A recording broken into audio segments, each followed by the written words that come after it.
Hello, everybody, and welcome back to the Average Film Enjoyer. You may be thinking to yourself right now, it's a Monday. What the hell are the Average Film Enjoyers doing releasing an episode on Monday?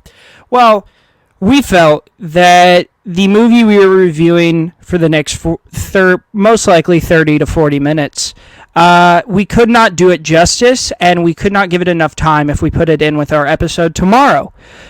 So we are giving it its own individual episode because I think there's going to be some good conversation here that we may not agree, but that is okay. I'm scared. Yeah. So if you don't know, this is our first bonus episode because we're going to have another one this week on Wednesday. So yeah, we're reviewing the revered, critically and audience-wise, Dune 2. This was my first 2024 release. I've been waiting because I wanted it to be my first 2024 release. So now the grind begins to check off all these 2024 releases. Get all caught up. I need to watch Spaceman. Yes. I know it's not getting great reviews, but I still want to watch it. I can't do it. Yeah.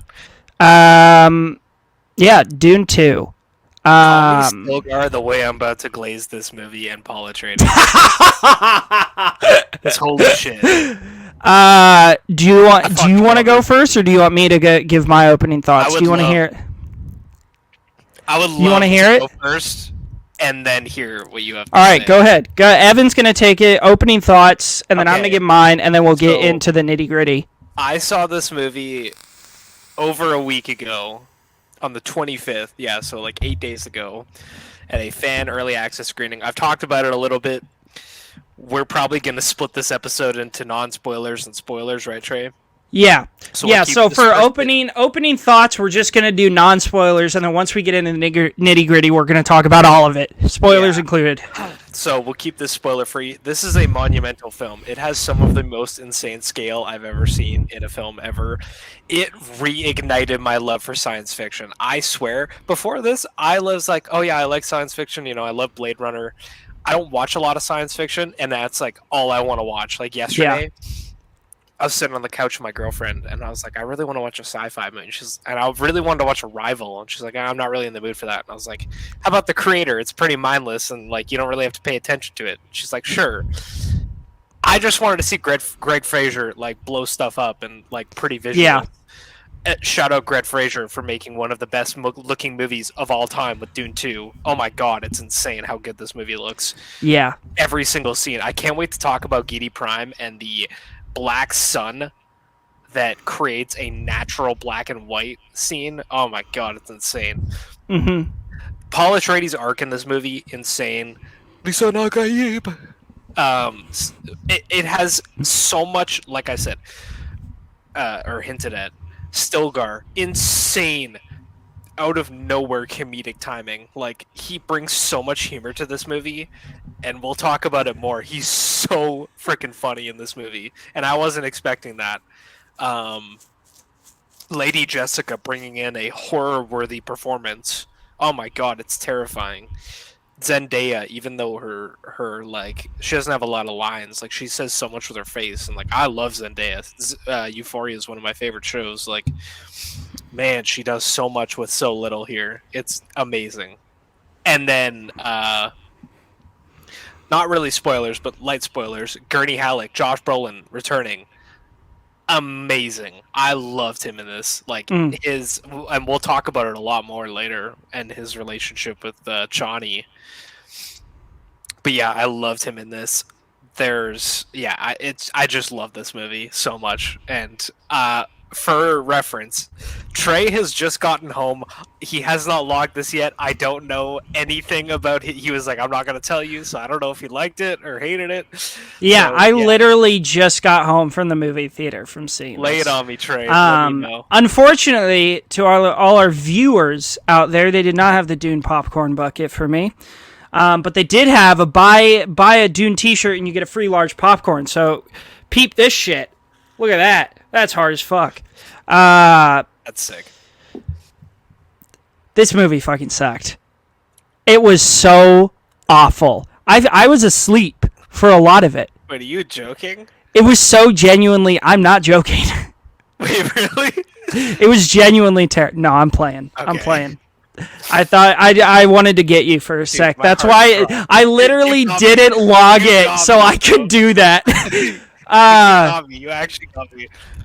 No, I feel so blessed to be alive in a age where we get Oppenheimer in 2023 and then we get this absolute masterpiece in 2024. Oh my god, dude. Weight has been lifted off my shoulder. This movie I'm honestly, Evan's probably going to be doing a lot of the heavy lifting here. I am still speechless of what I experienced. There was not. This is a 2 hour and 46-minute long movie. That's a long. And I don't. We've talked about this. Neither of us have problems with a movie being long. I didn't feel a single minute of this runtime, and I was not bored for a single moment. Every single scene, I was locked in. There were multiple times where I stopped breathing because I was just like, and I'm sure you know which scenes. Yeah. And there's so much to dive into. The scale of which Denis Villeneuve is able to create in his films while also telling these really intimate human stories and creating these really deep, complex characters is something that not a lot of directors ever or have been able to do or will be able to do. He's very special in that manner. I thought this was incredible. It's one of the easiest 5 stars I will ever give. I will probably go see this again next week. I've been dying to see it again. It's just like, I want to go see it, but I only want to watch it in IMAX, and it's like, it's so expensive that I'm like, ah. Yeah. It's incredible. In a minuscule budget for how insane this movie looks. It's crazy how low the budget is. Yeah. It's insane. $190 million. Yeah.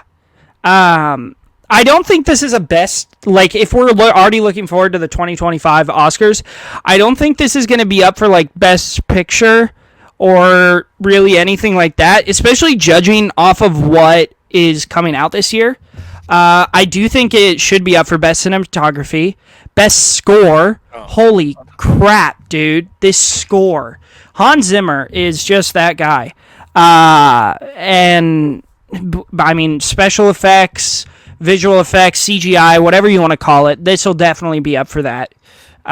This will be up for many things. I could see Timothée Chalamet taking a run at Best Actor. He was so incredible in this. Oh my god! And we'll talk about the scene in the second to third act when he visits the South, and I mean, we'll still keep this spoiler free for a little longer, but.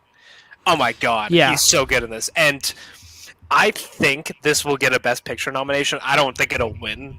No. But This isn't a Best Picture. It cannot be understated how massive this movie is. It is deep, and the characters are fleshed out in a way that only expands on how good the first movie is. I want to talk about the first movie quick because you just rewatched it, and we haven't really chatted about it. And so I just rewatched it because my mom had an interest in it. My mom is very into those nice little slice of life feel good movies, which we're all into.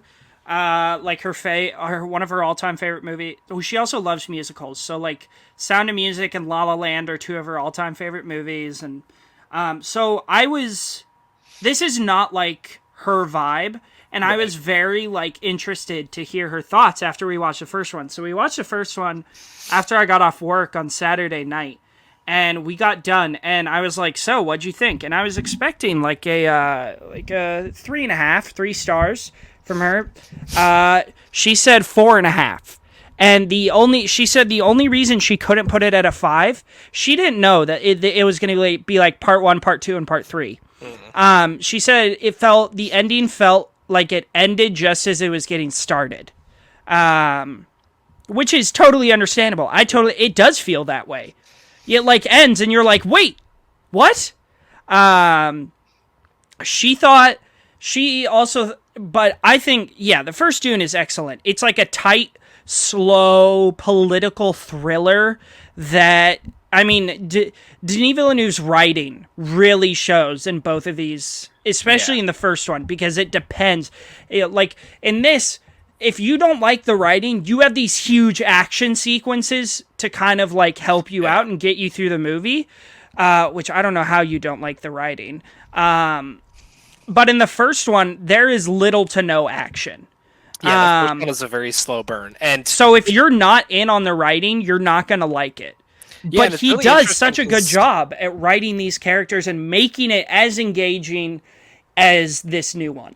And it's really interesting because Denis, like a couple weeks ago, was like, "I don't like dialogue-driven movies," and he's like, "I prefer visual storytelling." I'm, mincing his words, but like, Yeah. he has so many movies like Arrival and Blade Runner 2049, which are visual masterpieces, yet are slow burn dialogue driven dramas. Like, Yeah. it's interesting 100%. that he says that. And like, for me, I saw Dune 1. I saw it on Max when it first came out, just Yeah. sitting on the couch at home. And then me and my brother saw it in IMAX, and it was like, oh my god. And like the movie opens with the and it's like dreams are messages from the deep. And let me just say, when the second movie opened with the same shit, I saw this with my brother and we high-fived. We were so hyped about that, And dude. all I see in my mind is you and your brother doing like a no look high five, just like, Yeah, dude, we were so hyped about this. And yeah, we share a love for Dune. Like, yeah. it's such a, even though it's like a, like you said, it's a dialogue driven slow burn political drama, Yeah. it is a visual masterpiece, the first movie. And Yeah. I don't want to talk about the first movie for too long just because I want to get into Dune 2, but like, Yeah. I mean, we could go on for like 2 hours talking Yeah, about both of these. it does. I think that a lot of criticisms about the first Dune as a part one are warranted, yet it's like, if you know what's coming, you're like, okay, I'm just excited now. And Yeah. I think that Doom 1 does stand alone on its own decently well as like the rise and fall of the House Atreides. Yeah. And it's just peak. Oh, it's so good. And I'm still thinking of, like, this is our generation's Lord of the Rings. This is our generation's Star Wars. Yeah. Let's see how the third one is, but it might be better than both of those. Yeah, something I want to ask you, because Yeah. I don't want to like say any too much. Yeah. Do you know what goes down in Doom Messiah? No, I don't, and I don't want to know. Okay, then I will not say anything. That's good No, to know. because I'm so invested right now. Yeah, after I saw Dune 2, by the way, because I've read the first book, I went to the store and got Dune Messiah and Children of Dune. I have the first one. I'm doing a reread of Harry Potter right now because it's Right, been a yeah. few years. It's like my 5th time reading them. But after that, I think I'm going to read Dune. Yeah, it's peak. Yeah. Let's talk about Dune 2. Do you have any other spoiler-free thoughts before we just crack into this? If you have not seen Dune 2, sorry. Still have like popcorn kernels in my teeth and then they get stuck in my throat. Yep. Also, I had peanut butter M&Ms for the first time today. What a banger food. Holy cow, dude. Peanut butter M&Ms are bussin'. But back to Dune 2. The last thing I want to say before we get into spoilers, before we get into specific scenes and lines and performances we enjoyed, if you have not seen it and you're listening to this, turn it off now. Please, I urge you, turn it off and go watch it. Please. But with all that said, biggest screen you can and watch this movie. yeah. With all that said, let's talk about what makes Dune 2 a masterpiece. First of all, you already mentioned it, Javier Bardem's character. Oh my god, Stilgar is the goat in this movie. Dude, all the memes that are going around TikTok right now, where it's like Paul Atreides sneezing. Dude, my favorite one is it's like the shot of Paul and he goes like this and then like this and it's like as written and it's just Stilgar like Yeah, and he's just as written. My favorite scene with him was Paul's like, "I'm not your Messiah. I don't want to be your Messiah. Like, I'm just Paul," and he just goes, "The Messiah is so humble." Yeah, dude, I was cackling because I had seen those memes before I went and saw it, and I was like, okay, this is kind of funny. And then I was just crying. Oh my god, he is so humble. Lisano Gib. I love the scene right before he does because they're like, "Oh, Paul, you need to like the Lisano Gib can survive in the desert alone, you know, like a Fremen, even though he's not a Fremen," and he's like, don't worry about the centipedes or something like that. And he goes, "The big ones you don't need to worry about." And then he goes, "The little ones, those are the scary ones." And his hands are like this, and it's like, bro, what? And then he's like, "Don't trust the voices." And Paul's like, "What?" He goes, "Yeah, the voices. You know, they're like messages from the demons or whatever." And he starts joking about it. He goes, "But seriously, don't trust them. They'll kill you." Like, oh my God. Dude, yeah, Javier Bardem was a gem in this movie. Yeah, and it's so interesting because he's so like deep rooted in his culture in the first movie, and he is this like stone cold like, "Don't fuck with the Fremen, leave us alone" in the first movie, and then he just comes out of his shell so much in the second movie, and it's so good. Yeah. All right, so I mentioned earlier there was multiple scenes where I genuinely stopped breathing. Yeah. Did you have any moments like that? Yes, and because I bet you it's the same scenes. The first one I want to touch on is right at the fucking beginning of this movie when the Harkonnens are attacking the Fremen, and they are levitating onto this mountain. Oh my god, dude. The Fremen are piecing these guys up, and the sound design of these guys slamming onto the ground is nuts. I was cackling. That was so funny. It's so freaking loud, and I was like, oh my god. And I just had the biggest grin on my face. I was like, I am in for a treat. Like, the movie opens with Princess Irulan, and she's giving like a kind of a recap, and you're like, okay, like I'm getting back into Dune, and it gets immediately into this like heart-stopping scene, and it's like, yeah, Paul's a good fighter, but like he can't take on that many people at the start of this movie. He hasn't really like evolved into his confidence, and you're genuinely like worried, and the Harkonnens are just getting destroyed, and the sound design, we're gonna harp on it so much during this movie. The sound design is insane every moment.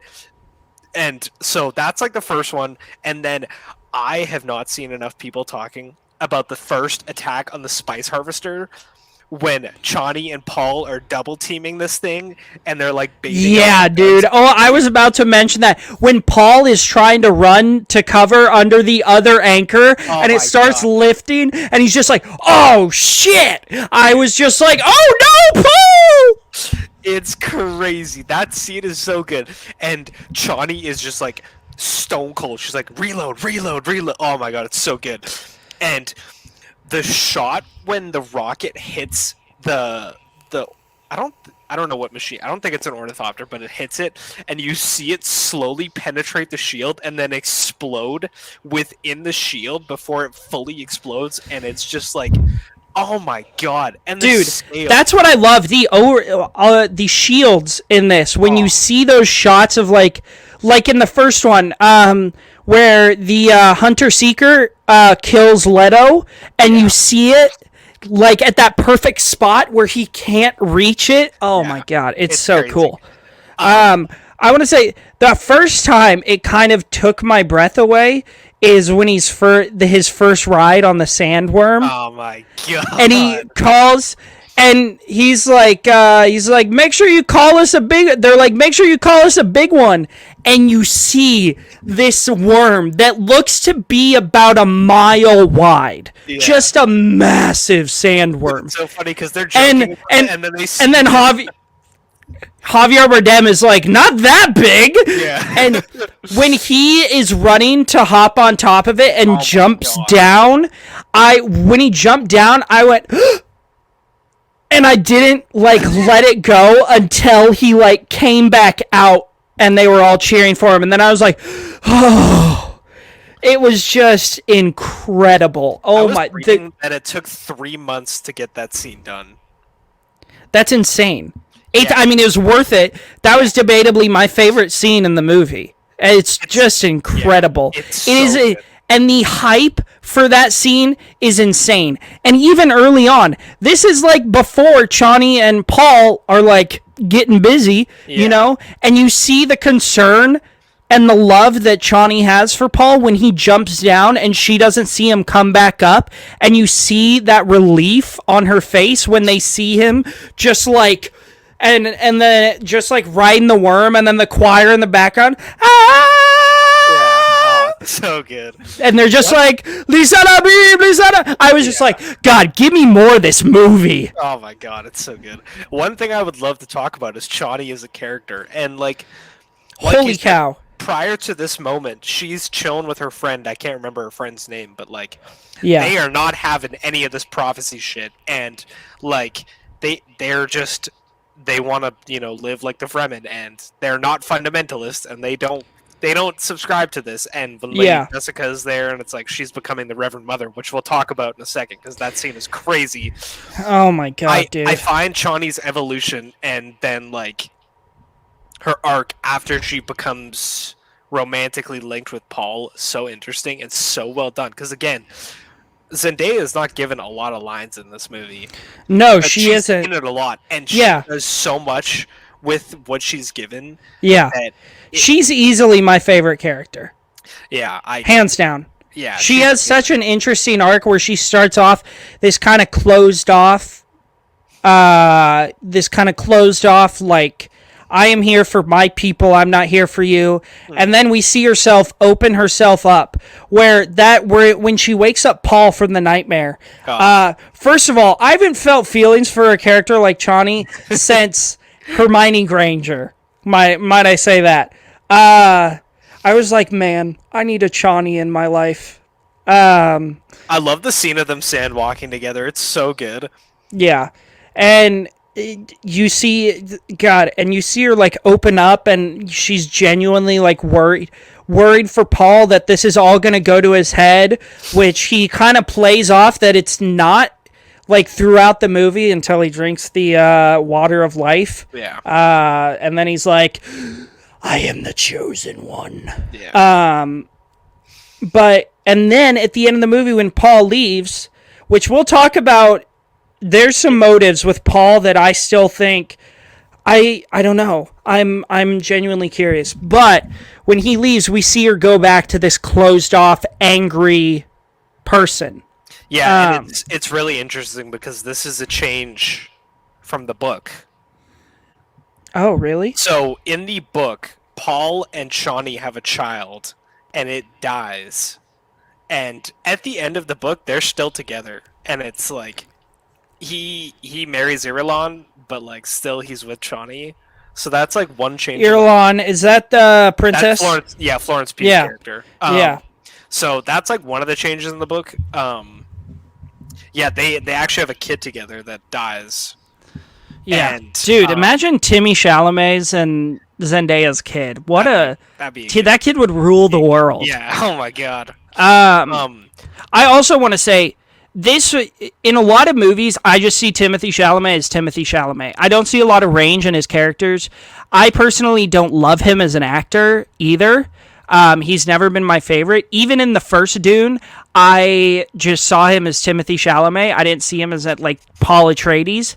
This was the first movie where I was like, oh, okay. That's Paul Atreides. That's not Timothée Chalamet as Paul Atreides. That's Paul Atreides. He's so good. He's the only person I could see doing it. It's tough, dude. We're jumping around so much, but it's just dude, I know. I want to talk about that. It's so hard to go in order. I want to talk about something. Is that do you mind if I bring up a talking point? Let's go. So I think there's a lot.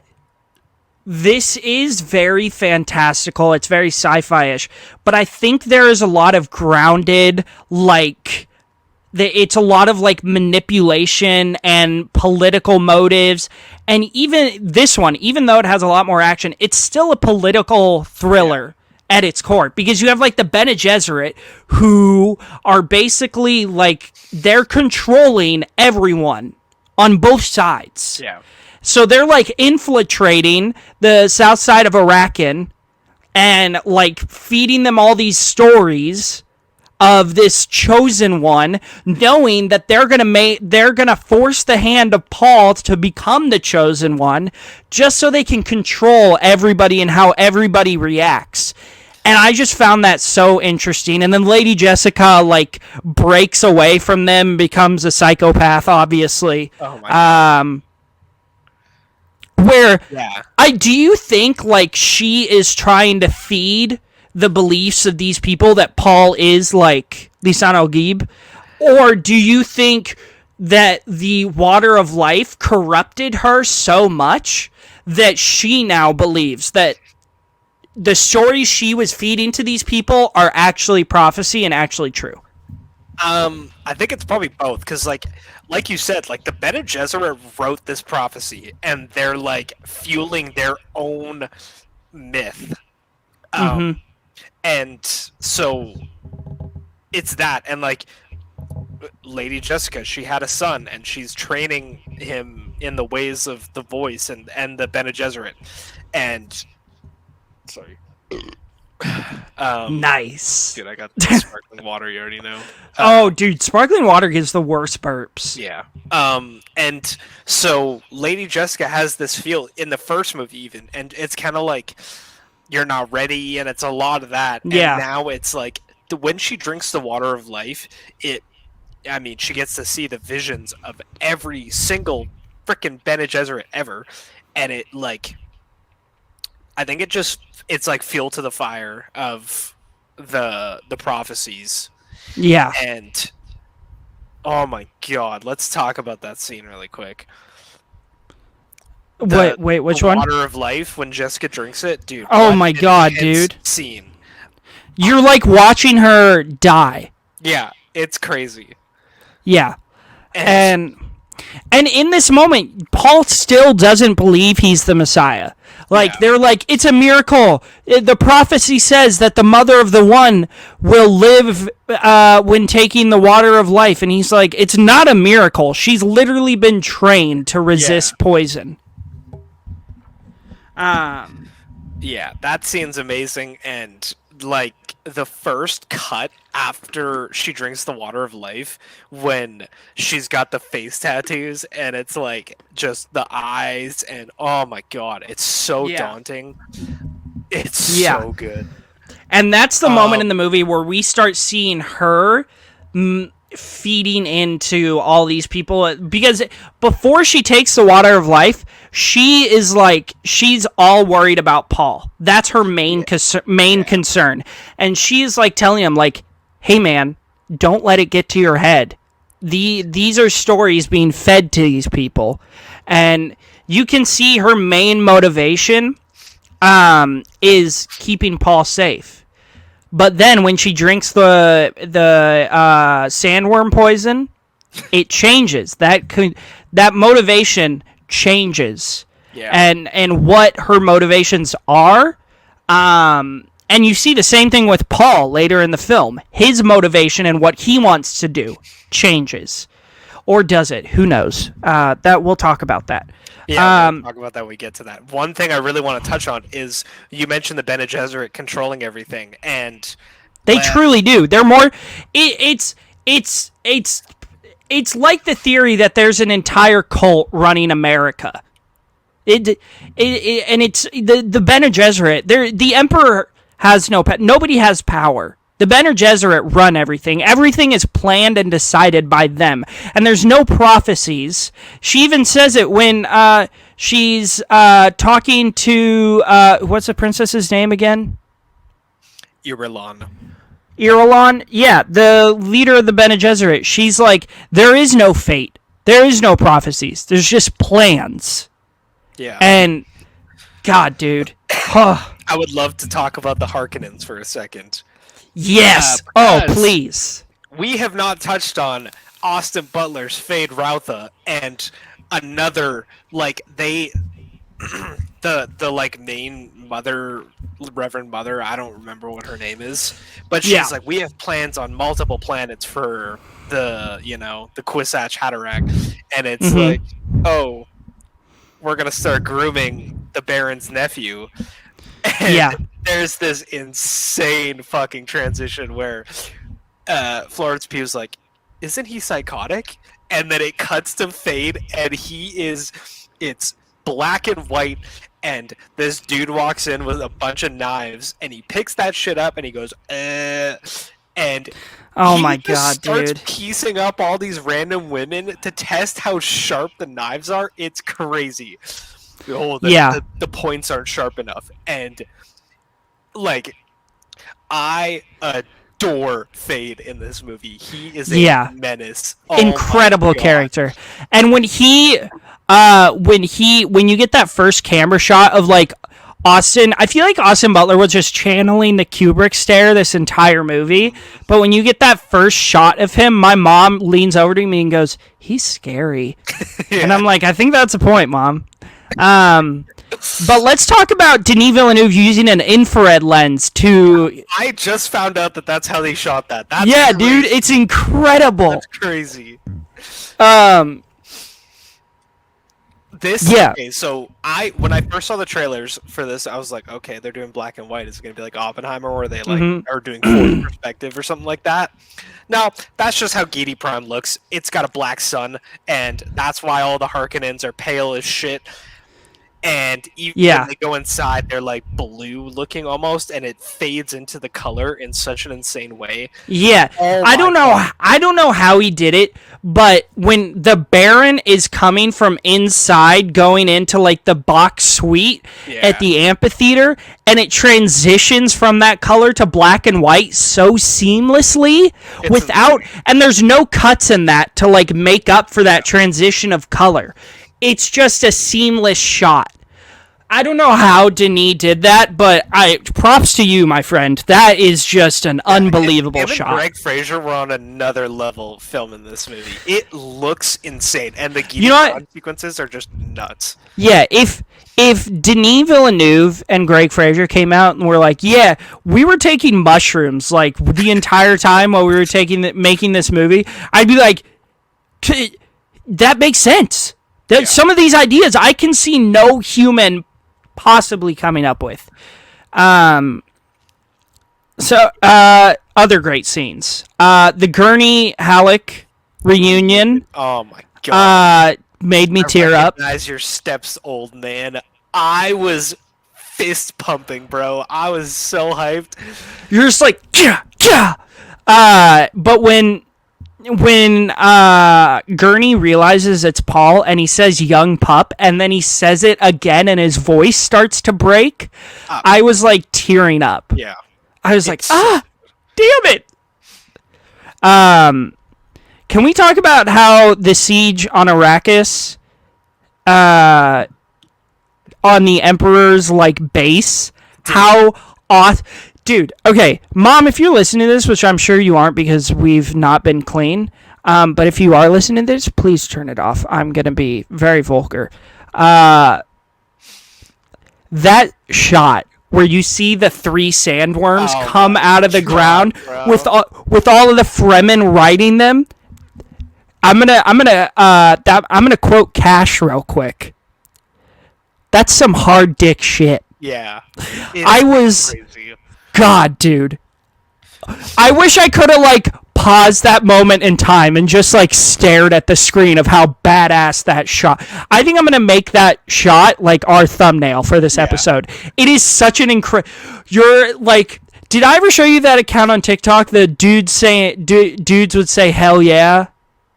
Yeah, I think you did. Yeah. Yeah. That would be a dudes will say hell yeah moment. I literally uttered to myself, hell yeah. Them riding in on the sandworms is just incredible. It's insane. And when Gurney goes, I know where the atomics are. I was like, oh, we're getting a big fucking bomb shot coming up. And I was so excited. Like, yeah, this is crazy. And that explosion. I know it was in the trailer. I only saw the trailer for this movie like once, so I wasn't like, expecting it at any point. It's insane. And the shots of Paul on top of the rocks, number one, rallying the homies, long live the freedom fighters, and then the shot of him staring down this atomic bomb going off are insane.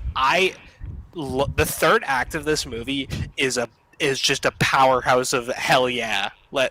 Oh my god, dude. So sick. So accurate. It's so funny. The scene when Lady Jessica is just vibing on the sandworm going to the south, dude. I was like, number one, how the fuck did she get up there? And number two, how is she getting off there? Because she is very pregnant. And Denis was like, oh yeah, I know how they get off, and I can't wait to show it in the next movie. And I was like, I need to know now. Denis, you devilish dog. Ah, damn it. Yeah, and let's talk about like Paul I need to take a breath. I'm getting too excited. This movie is so incredible. Let's talk about Paul cresting the dune and all of the other Fremen coming over with him. That is like, that parallels with like Battle of at Helm's Deep in Two Towers for me. And Paul cresting the dune is like Gandalf on his white horse, turning the tide of the battle. It's so good. Oh!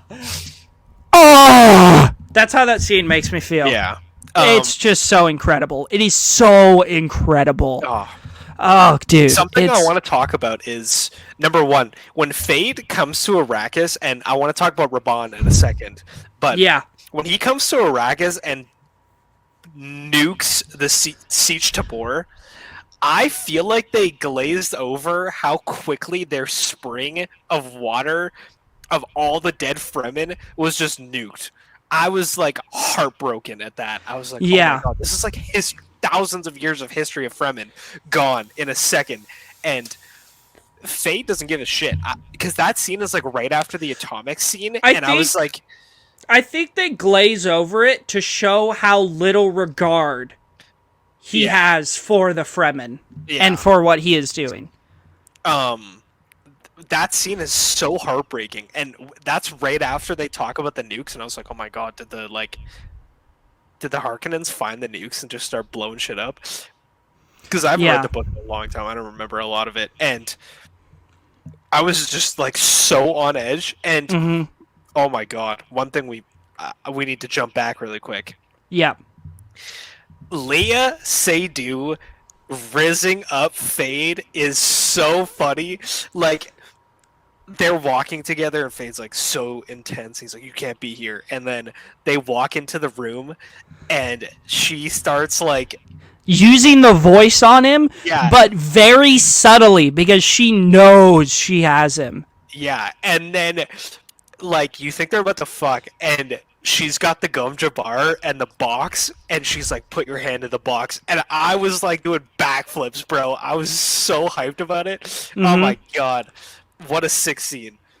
I wish we got more of her. She's so great as that. She has such a good presence on screen in like everything she's in.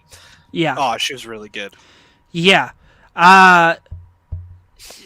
Let's get to the final section here because really I quick, think yeah. Do you want to talk about Raban's rise and fall in this movie? And we So yeah, that's what I was going to get to. The final like half hour.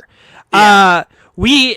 Starting with Raban, we see him like Arrakis has been, he takes back Arrakis, but the Fremen keep disrupting spice production. They're destroying all their processors, they're destroying everything.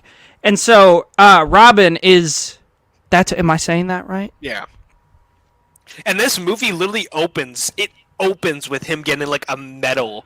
Like the Baron puts that like thing around his neck, like he is on cloud 9 at the start of this movie. Yeah, and he slowly loses control of Arrakis because he can't like nail down any of the Fremen, and so we see him fall, and his uncle, the Baron, gives control of Arrakis to his younger brother. How terrible must that feel? Kiss my feet. Oh my god, dude. Can Dude. you imagine asking Batista to kiss your fucking feet? That's crazy. Yeah. And he's so consumed with like just killing everybody, and it's his downfall. Like there's that scene when he's in the like sandstorm just walking through, and the Fremen are popping up like a fucking horror movie, and they're in kill somebody and get out, and you don't even see their faces, and they just keep walking. And then he just like that scene is also so funny because he's walking in like all sure of himself. Yeah. And then they start killing everybody, and then he just like turns around and he's like, nope. He's like, I'm out of here. It's so crazy because he is so consumed by this like just nuke Arrakis, make my uncle happy, farm the spice. Also, I just want to say how well spice hits my fucking ears anytime somebody says it. Oh my god, I love it. Yeah. And then we finally see him like at the downfall of this movie, in the final sequence. Gurney, he's running away, and Gurney Halleck yells at him. And I thought this was going to be like this badass, choreographed, long, drawn-out fight scene that was going to be like crazy score. Nope, it was literally just Gurney Halleck blocking and then stabbing him in the neck. Yeah, and oh my god! I've seen a lot of people in the Real Talk Discord that are like, man, I wish that fight with Raban was fast or longer. No, it was perfect. Dude, it was a perfect ending to his arc. Yes, because he is a shell of a man at this point in the story. He has nothing. He has been robbed of Arrakis, which is all he ever wanted. And, like, also, Gurney is just a fucking beast, and he is doing everything he can in this movie to get vengeance. So you have Gurney up here who is like, I'm on cloud 9 right now, we got the nukes, like we're taking this shit over. And you have Raban who is like, I have nothing, I literally have nothing. And it is such a great scene. Oh my god, I was so hyped. Yeah, it truly is excellent. And then in the final 20 minutes we get this intense Paul basically takes over the temple. Yeah, he just strolls in and murders the Baron. Yeah. And so and this is the final. What's up? Another book change. So in the book, Aaliyah is born. There's a 2-year time jump in the book, and Aaliyah is like not a fetus, and she's the one that actually kills the Baron. Yeah. So yeah, and that's Paul's sister, right? Yeah. And I'm really excited to see what they do with her, because I mean, Anya Taylor-Joy can do no wrong. She's amazing. Yeah. Also, I saw the trailer for Furiosa. I've never seen a Mad Max movie, and I haven't had that much interest. I would like to watch them all now, please. Yeah, we need to watch Fury Road ASAP. Dude. But yeah, we get this interaction where Paul is basically like, it's not even a bargain. It's not even like negotiations, because that means both parties have something to offer. It's Paul telling the rest of the Empire himself and the House of Harkonnen, like, hey, this isn't a negotiation. I'm taking over. He's like, I'm gonna marry your daughter. I'm gonna kill all of you. He's like, I'm nuking the spice if you even come near me. And he's like, I'm the new emperor. He's like, I am the captain now.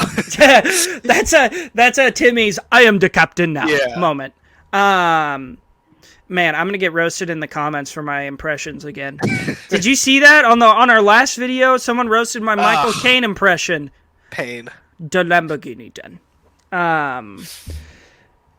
Yeah, it's and that's such a it's the second scene that took my breath away, is when the head of the Bene Gesserit. So we see uses of the voice throughout both of these films. And we see, like, the most powerful is her, and Lady Jessica. And we see Paul use it not even at all in this movie. And Lady Jessica uses it, and it gets people to do what she wants them to do. She's really good with the voice. When Paul uses, he just yells silence. Consider what you're about to do, Paul Atreides. Silence! Oh my god. Pants are soaked. You're just like, ah. That's another hard dick shit moment. Yeah. Like, this movie sucks, dude. It truly does. Last thing I want to talk about before we finish up. Yeah. I think Paul is playing into this whole Messiah thing. I don't think he actually believes he's the Messiah. Because we get this little, like, there's multiple times in that before, during, and after the battle with Fade, that between, incredible. Between him and Zendaya, that are like, okay, Paul maybe doesn't know anything, but he has a plan. Maybe he's not feeding, and don't tell me if that's what happens in the books. Yeah. But my theory is that maybe he's feeding into this idea of this Messiah because it gets him an army. Yeah, and from the Fremen. Because with the Emperor's daughter is purely political. Yeah, he still loves Chani. Like, I mean, but it's Florence Pugh, so is it fair? Is it purely political? I don't think it can be. No. I love Florence Pugh. She's a queen. She is genuinely one of my favorite. Like, there's actors that I really like, and then there's actors I just really like as humans, and she is one of them. She's just cool. But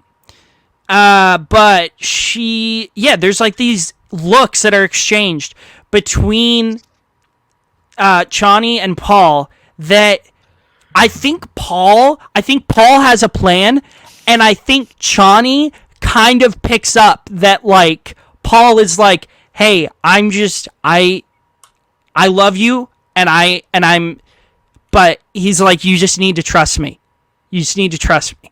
And I think that's what's happening. I don't want to, like, put all my cards into it, because then I'm going to be really disappointed if what ends up happening is Paul's like, I am the Messiah, bow to me, kiss my boot.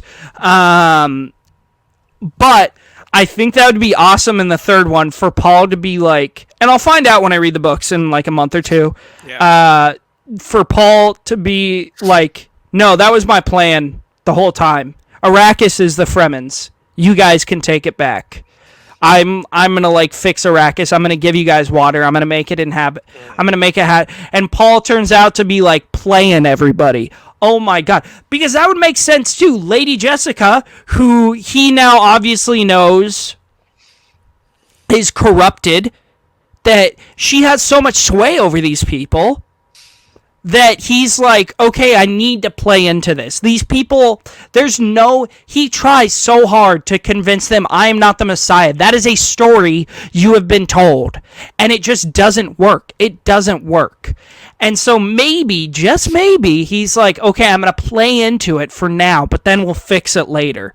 But then you got to think about, like, what did he see when he took the water of life? Oh. Maybe he saw something different than Lady Jessica. Maybe he saw like this other plan I don't know, dude. I think there's something going on in Paul's head that we don't know about. Let me tell you, Dune after the third book gets fucking insane. Yeah. So you'll see. And I'm really curious to see. No plot spoilers, but Dune Messiah takes place 12 years after Dune. Yeah. Which is a crazy abrupt time jump, and I am curious to see if Denis alters it, because he has been very faithful to Dune. That's good. I love that. Denis is just he is part of our Chad directors, up there with Jim Cameron, Chris Nolan. He just cares, you know? Yeah. I love that he was like, they're like, oh, well, when's Dune Messiah coming? When's Dune Messiah coming? He's like, I'm not rushing this shit. It's coming when it's ready. Like, I'll make some other movies between now and then. Like, it's not coming right I away. love that. I love that. Take as much time as you need. Do it service. It's like God. If he's gonna like up his game from this one, I don't know what I might die in the like I almost died today when Paul puts in the thing, what's it called? The thumper. The thumper. When he puts in the thumper, I got the same feeling as I did when I saw Oppenheimer opening night and the Trinity test was going on. I was just like, oh my God, let it happen or I am gonna pass out. If Dune 3 is better than both the first one and the second one, I might die. I would die a happy man because I got to see Dune 3, but I might die. Dude, I'm gonna have to fly to fucking... I'm gonna fly to you so we can go see it together. Dude. It's so peak. It's so good. Like, simmer down, take out all the nitty gritty parts. That's our review of Dune 2. This movie fucks. I was kind of curious to see how long we'd yap, and it was like so seamlessly. We just yapped for an hour about how sick this movie is. And dude, it's so good. And you want to know how good it is? We've talked about our young man. Oh my God. Jagger Nelson has this.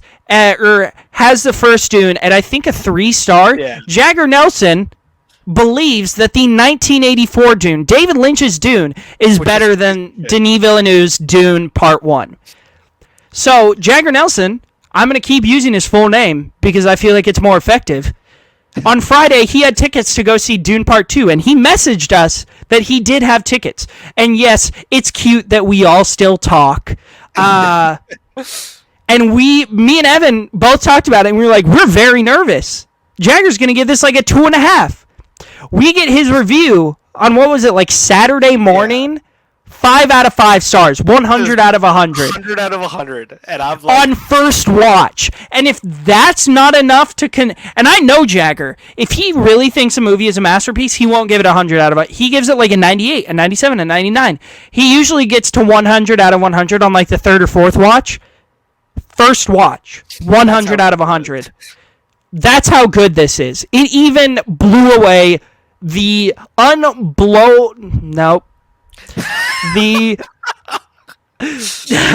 Nope. The unimpressed Jagger Nelson. The unimpressionable Jagger Nelson. So thank you for joining us on our Dune 2 review today. Believe the hype.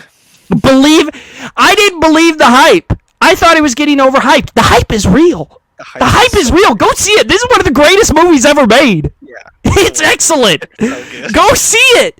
You see how happy I am right now. I have a lot of crap going on in my life. I'm so happy right now that I got to experience this in IMAX. Dude, I cannot wait till this movie is out on digital and I can just watch it every day. Yeah, dude. Real. I'm gonna play No Man's Sky while watching this movie. Oh my God, dude. And then just die from an overdose of serotonin. Yeah. That's good. Yeah, that's our review of Dune 2. Come back, join us tomorrow. We are reviewing our next 2 movies on our IMDb list, Tokyo Story and The Big Lebowski. Join us Wednesday, 3 episodes in a row, where we will be going through the Oscars ballot and giving our predictions. We will be joined by special guest star, my brother-in-law, AJ Fossmark. He is capital AJF on Letterboxd if you want to go get him a follow. Has some rancid takes, but that's okay. He's family, so I have to put up with it. And then join us Friday. We're finishing up. Oh, and vote down below. I'm going to put a link to it because Friday we're finishing up our Nolan deep dive. So down below on this episode in the link, whether you're listening or you're watching, will be a link to vote for the next director that we do in director deep dives. Of course, Denis will be on there. M. Night Shyamalan will be on there. But we're going to try to put some people on here who we haven't seen a lot of film podcasts do director deep dives on. We're going to put Jordan Peele Astor on here as one category. Who else? We're going to put John Carpenter up there again. I hope he gets picked. I want to watch The Thing. I want to have an excuse to watch The Thing. We might put Alfonso Cuarón on here. We might put Jonathan Glazer. Interesting. Glaze some Jonathan Glazer. Get it? Get it? Get it? God, that was such a terrible joke. But yeah, thank you for joining us today on this blast of an episode. Our review of the great Almost as long as Dune 2. as our last episode where we reviewed Interstellar and Inception. That's how fucking good this movie is. It's so damn good. We were also, both of us were very tired when we were reviewing Inception and Interstellar. Yeah, join it. Come back tomorrow. It's going to be a blast. We'll talk movie news. We'll talk what we've been watching recently. And yeah, we'll talk Tokyo Story and Big Lebowski. Oh, and Coen Brothers will be on there too, because Coen Brothers just make peak, except for Hail Caesar. They don't miss. So join us tomorrow on the Average Film Enjoyer. Thank you.